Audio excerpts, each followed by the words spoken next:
আলুর দম তো বিভিন্নভাবে খেয়েছেন, তবে একবার এই মোগলাই আলুর দম বানিয়ে খেয়ে দেখুন, 3 দিন পর্যন্ত এর স্বাদ মুখে লেগে থাকবে।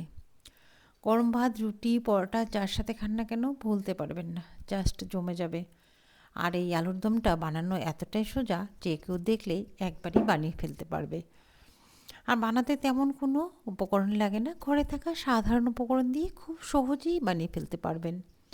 তাহলে দেখে নিই আজকে এই মোগলাই আলুর দম। এখানে কিছু মিডিয়াম সাইজের আলু নিয়েছি, নতুন আলু, লাল আলু। আলুটা জল দিয়ে নিলাম, এতে করে খোসাটা তুলতে সুবিধা হবে। যেহেতু নতুন আলু, এভাবে চাকু দিয়ে একটু ঘষলেই উপরের যে খোসাটা আছে সেটা উঠে যাবে। সমগ্র আলুটা আমার খোসা উঠিয়ে নেওয়া হয়ে গেল। এবার একটা কাঁটা চামচ দিয়ে আমি ছিদ্র করে নিচ্ছি। এই ছিদ্র করার কারণ হচ্ছে এতে করে মশলা কিন্তু ভিতরে ঢুকে যাবে। আমি সবগুলো একটু বাটিতে উঠিয়ে নেব। এভাবে কিন্তু সবগুলোই ছিদ্র করে নিতে হবে। এখানে আমি ভালো করে আলুটা ধুয়ে রেখে দিলাম একটা সাইডে। এবার একটা ক্যাপসিকাম আর একটা মিডিয়াম সাইজের টমেটো আমি কেটে নিচ্ছি। পিস পিস করে আমি ক্যাপসিকামটা কেটে নিলাম, ঠিক টমেটোটাও একইভাবে কেটে নেব। তবে টমেটোর বীজগুলো দেব না, বীজগুলো একটু ছাড়িয়ে রেখে দেব। টমেটোটাও একইভাবে আমি পিস করে কেটে নিলাম। এবার একটা প্লেটে করে উঠিয়ে নিচ্ছি।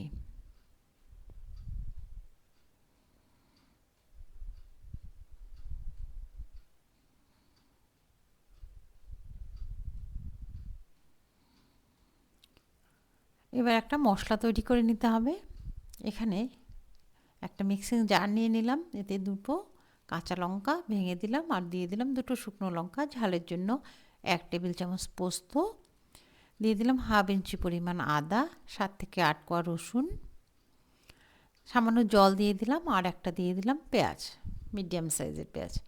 এবার মশলাটাকে ভালো করে পেস্ট করে নিতে হবে। মশলাটা আমার পেস্ট হয়ে গেছে। এবার যে আলুটা আমি ধুয়ে রেখে দিয়েছি সেই আলুর মধ্যে মশলাটাকে ঢেলে দিতে হবে। রেসিপিটা পুরো দেখার জন্য স্টেপ বাই স্টেপ ফলো করতে হবে, তাহলে কিন্তু বুঝতে পারবেন কিভাবে করেছি। তারপর দিয়ে দিলাম কিছু মটরশুঁটি আর ক্যাপসিকাম, টমেটো। রঙের জন্য দিয়ে দিলাম হলুদ গুঁড়ো আর কাশ্মীরি লঙ্কার গুঁড়ো আর স্বাদ মতো লবণ। দিয়ে দিলাম 1 কাপ দুধ, তরল দুধ। এই রান্নাটা সম্পূর্ণ আমি দুধ দিয়ে করব, এখানে কোনো জল ইউজ করব না। এবার ভালো করে নেড়েচেড়ে মিক্সড করে নিতে হবে, যাতে করে মশলাগুলো আলুর ভেতরে ঢুকে যায়। সব মশলাগুলো আমি এভাবে নেড়েচেড়ে আলুর সঙ্গে মিক্সড করে নেব। তারপর ঢেকে রেস্টে রেখে দেব 5 থেকে 7 মিনিট। যদি সময় না থাকে সঙ্গে সঙ্গে কিন্তু করে নিতে পারবেন। এবার রান্নার জন্য চলে গেলাম। এবার কিছু ঘি দিয়ে দিলাম। রান্নাটা ঘি আর তেল দিয়ে করব। ঘিটা গলে এসেছে, এবার 1 টেবিল চামচ মতো সরিষার তেল দিয়ে দিলাম।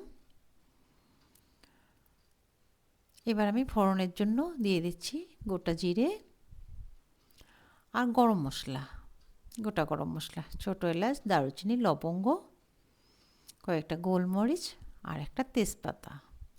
ফোড়নটা 30 সেকেন্ডের মতো ভেজে নেব। 30 সেকেন্ড ভাজা হয়ে গেছে। এবার আমি যে মিশ্রণটা করে রেখেছি আলুর সঙ্গে সেটা দিয়ে দিলাম। ভালো করে নেড়েচেড়ে কিন্তু মিক্সড করে নিতে হবে।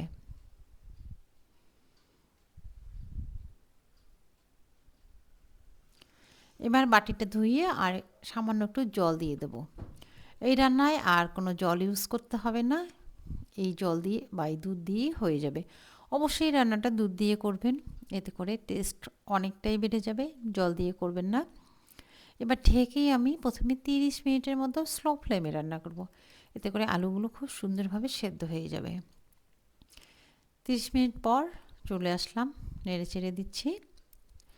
গ্রেভিটা অনেকটাই ঘন হয়ে এসেছে, তবে আবারও রান্না করব ঢেকে। মাঝখানে কিন্তু আমি নেড়ে চেড়ে দিয়েছি, অবশ্যই মাঝখানে নেড়ে চেড়ে দেবেন। আবারও 5 মিনিট পর আমি ঢাকনাটা তুলে নিলাম। গ্রেভিটা অনেকটাই থিক হয়ে এসেছে, দেখে বুঝতে পারছেন কতটা সুন্দর লাগছে, এটা কতটা টেস্টি হতে পারে।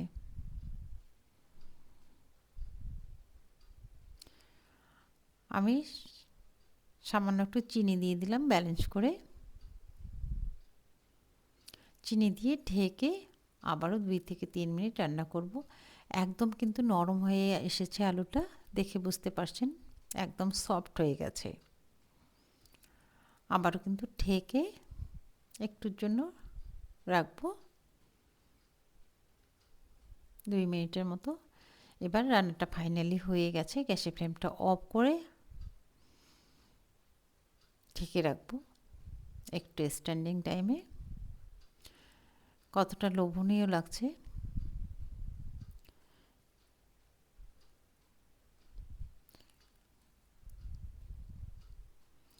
এরপর আমি সার্ভ করে নিচ্ছি।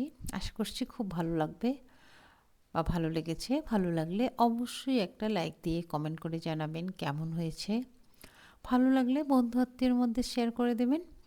আর চ্যানেলে নতুন হলে একটা সাবস্ক্রাইব করার অনুরোধ থাকলো। আজ এ পর্যন্তই। দেখা হবে অন্য একটি